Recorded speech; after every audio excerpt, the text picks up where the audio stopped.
24 जुलाई 2021 China की government एक announcement करती है और सिर्फ कुछ ही दिनों के अंदर एक $100 बिलियन से भी बड़ी इंडस्ट्री हिल जाती है। हजारों कोचिंग सेंटर्स बंद होने लगते हैं, लाखों टीचर्स और एम्प्लॉयज की जॉब अनसर्टेनिटी में आ जाती है और एजुकेशन कंपनीज के शेयर्स देखते ही देखते क्रैश होने लगते हैं। और दुनिया भर के इन्वेस्टर एक ही सवाल पूछ रहे थे, आखिर ये सब हुआ क्या? ये किसी फाइनेंशियल क्राइसिस की वजह से नहीं हुआ था, ना ही किसी कॉर्पोरेट स्कैम की वजह से हुआ था। ये सब हुआ था सिर्फ एक गवर्नमेंट की पॉलिसी की वजह से। लेकिन सबसे इंटरेस्टिंग बात ये थी कि चाइना का टारगेट स्टूडेंट्स नहीं थे, टारगेट थी तो कोचिंग इंडस्ट्री। क्योंकि गवर्नमेंट को लगने लगा था कि कोचिंग इंडस्ट्री धीरे धीरे चाइना की इकोनॉमी, सोसाइटी और फ्यूचर को बदल रही है। लेकिन सवाल यह है कि कोचिंग इंडस्ट्री किसी देश के फ्यूचर को कैसे बदल सकती है? इस कहानी को समझने के लिए हमें सबसे पहले समझना होगा गाओकाओ। हर साल जून के महीने में चाइना में एक एग्जाम होता है, गाओकाओ। हर साल 1.3 करोड़ से भी ज्यादा स्टूडेंट इस एग्जाम में बैठते हैं। ये दुनिया के सबसे बड़े एंट्रेंस एग्जाम में से एक है। लेकिन चाइनीज स्टूडेंट्स के लिए ये सिर्फ एक एग्जाम नहीं होता, कई लोग इसे लाइफ की बिगेस्ट अपॉर्चुनिटी कहते हैं। अगर आपने गाओकाओ क्लियर कर लिया तो ये आपके लिए टॉप यूनिवर्सिटी का रास्ता खोलता है। टॉप यूनिवर्सिटी एक अच्छी जॉब का और अच्छी जॉब एक बेटर लाइफ का। इसलिए चाइना में पेरेंट्स बचपन से ही अपने बच्चों के एजुकेशन को लेकर बहुत ही ज्यादा सीरियस होते हैं। उनके लिए स्कूल जाना ही काफी नहीं होता, उन्हें हर पॉसिबल एडवांटेज चाहिए होता है। और वही एडवांटेज धीरे धीरे एक नया बिजनेस मॉडल बन गया, प्राइवेट ट्यूशन। शुरू में कोचिंग सिर्फ उन स्टूडेंट्स के लिए होती थी जिनको एक्स्ट्रा हेल्प की जरूरत होती थी, लेकिन फिर कंपटीशन बढ़ता गया और कोचिंग भी बढ़ती गई। अब सिर्फ वीक स्टूडेंट्स ही नहीं बल्कि टॉप स्टूडेंट्स भी कोचिंग जाने लगे। फिर कोचिंग नॉर्मल बन गई और कुछ ही सालों में सिचुएशन ऐसी हो गई कि अगर कोई बच्चा कोचिंग नहीं जाता था तो पेरेंट्स को डर लगता था कि कहीं उनका बच्चा रेस में पीछे ना रह जाए। स्कूल के बाद coaching, weekend coaching, summer coaching, online classes, private tutors, हर जगह सिर्फ एक ही टारगेट होता था, गाओकाओ में बेटर रैंक लाना। और इसी प्रेशर ने चाइना में एक $100 बिलियन से भी बड़ी आफ्टर स्कूल ट्यूटरिंग इंडस्ट्री खड़ी कर दी। कंपनीज जैसे कि न्यू ओरिएंटल और टेल एजुकेशन इतनी बड़ी हो गई कि उनमें दुनिया भर के investor billions of dollar invest करने लगे। वॉल स्ट्रीट के एनालिस्ट इसे चाइना का नेक्स्ट बिग एजुकेशन रेवोल्यूशन कह रहे थे। हर साल नए कोचिंग सेंटर्स खुल रहे थे, नए टीचर्स हायर हो रहे थे और पेरेंट्स भी खुश थे। उन्हें लगता था ये खर्चा नहीं बल्कि अपने बच्चों के फ्यूचर के लिए किया गया इन्वेस्टमेंट है। लेकिन धीरे धीरे ये इन्वेस्टमेंट एक रेस बन गई। कोचिंग की वजह से कई स्टूडेंट्स के रोज के 12 से 14 घंटे सिर्फ पढ़ाई और एग्जाम प्रिपरेशन में ही निकलने लगे। गेम्स कम हो गए, फ्री टाइम लगभग खत्म हो गया और बचपन टाइम टेबल के बीच कहीं खोसा गया। लेकिन सिर्फ स्टूडेंट्स ही प्रेशर में नहीं थे, उनके पेरेंट्स भी थे, क्योंकि कोचिंग सस्ती नहीं थी। कई मिडिल क्लास फैमिली को अपनी इनकम का एक बड़ा हिस्सा सिर्फ ट्यूशन पर ही खर्च करना पड़ता था। इस दौरान चाइना में एक जोक भी काफी फेमस हुआ था, हम अपने बच्चों के लिए नहीं बल्कि उनकी कोचिंग फीस के लिए काम करते हैं। ये जोक जरूर था लेकिन रियलिटी भी कुछ ऐसे ही बन चुकी थी। और यहीं से चाइनीज गवर्नमेंट की टेंशन शुरू हुई। गवर्नमेंट को लगने लगा था कि ये सिर्फ एजुकेशन का इशू नहीं रहा, एजुकेशन धीरे धीरे एक एक्सपेंसिव कंपटीशन बन चुकी थी। जो फैमिली जितना पैसा खर्च कर सकती थी उनके बच्चों के पास उतने ही ज्यादा रिसोर्सेज होते थे, और जो ये सब अफोर्ड नहीं कर सकते थे वो धीरे धीरे रेस में पीछे छूटने लगे। गवर्नमेंट का मानना था कि एजुकेशन टैलेंट और मेहनत से डिसाइड होनी चाहिए, किसी के बैंक बैलेंस से नहीं। लेकिन प्रॉब्लम सिर्फ इतनी ही नहीं थी। उस वक्त चाइना एक और बड़े चैलेंज का सामना कर रहा था, गिरती हुई बर्थ रेट।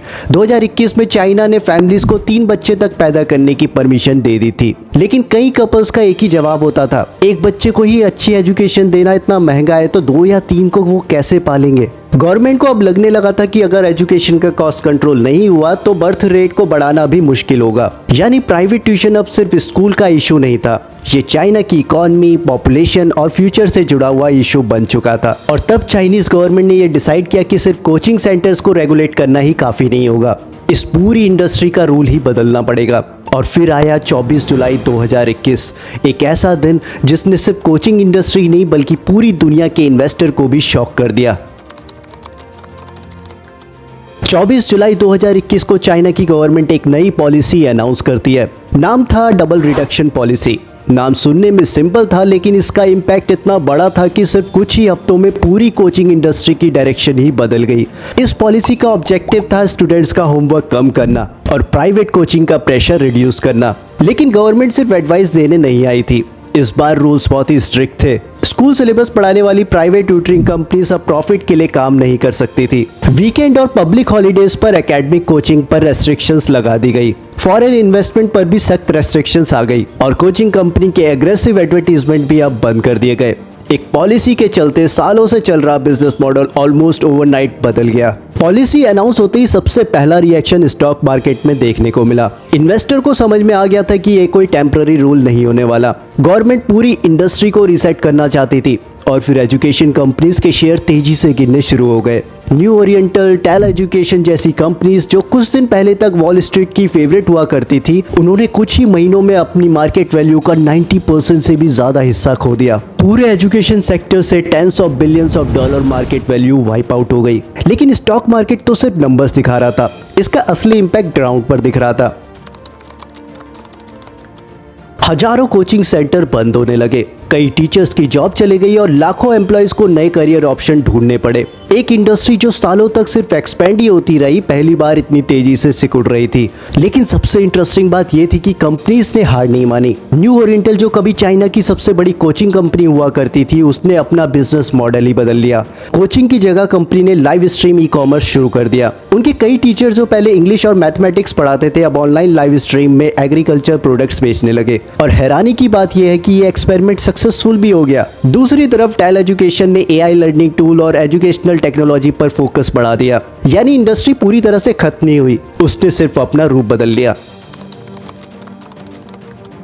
लेकिन एक सवाल अब भी बाकी था, क्या चाइना का प्लान सक्सेसफुल रहा? इसका जवाब इतना सिंपल नहीं था। एक तरफ गवर्नमेंट का कहना था कि स्टूडेंट्स का एकेडमिक बर्डन कम हुआ, स्कूल्स में होमवर्क कम किया गया और पेरेंट्स का कोचिंग पर खर्चा भी पहले से कम हुआ। लेकिन दूसरी तरफ कंपटीशन कहीं नहीं गया। गाँव और दूसरे मेजर एग्जाम अब भी वहीं थे। टॉप यूनिवर्सिटीज की सीट्स अब भी लिमिटेड थी और पेरेंट्स की सोच अब भी नहीं बदली। उन्हें अब भी लगता है कि उनके बच्चों को हर पॉसिबल एडवांटेज मिलना चाहिए, बस कोचिंग का तरीका बदल गया। कई पेरेंट्स ने प्राइवेट ट्यूटर्स घर बुलाने शुरू कर दिए, कुछ टीचर्स छोटे स्टडी ग्रुप्स चलाने लगे और कुछ कंपनीज स्कूल सिलेबस से हटकर एआई लर्निंग, एडल्ट एजुकेशन और स्किल बेस्ड कोर्सेज में शिफ्ट हो गई। मतलब डिमांड खत्म नहीं हुई थी, सिर्फ उसका फॉर्मेट बदल गया। आज भी चाइना में स्कूल सब्जेक्ट्स की प्राइवेट ट्यूशन पर काफी स्ट्रिक्ट रेस्ट्रिक्शंस है, लेकिन हर साल 1.3 करोड़ से भी ज्यादा स्टूडेंट्स अब भी गाँव एग्जाम देते हैं। कंपटीशन आज भी उतना ही इंटेंस है और इसीलिए एक्सपर्ट्स आज भी इस पॉलिसी को लेकर डिवाइडेड हैं। कुछ का मानना है कि गवर्नमेंट ने एजुकेशन को ज्यादा अफोर्डेबल और बैलेंस बनाने की कोशिश की,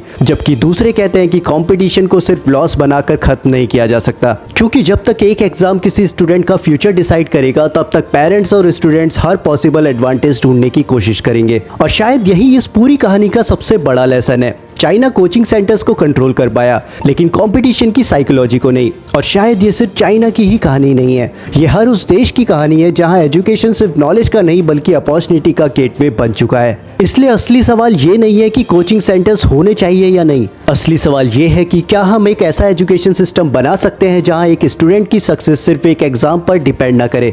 आपका इस बारे में क्या मानना है? अगर इंडिया में भी कोचिंग इंडस्ट्री पर इस तरह की रेस्ट्रिक्शन लगा दी जाए तो क्या एजुकेशन सिस्टम बेटर होगा या कंपटीशन सिर्फ किसी नए तरीके से वापस आ जाएगा? कमेंट करके अपना ओपिनियन जरूर शेयर करना। अगर वीडियो इन्फॉर्मेटिव लगी हो तो वीडियो को लाइक करो, शेयर करो अपने दोस्तों के साथ और चैनल को सब्सक्राइब करना मत भूलना। मिलता हूं आपसे नेक्स्ट वीडियो में। Till then take care and good bye. जय हिंद।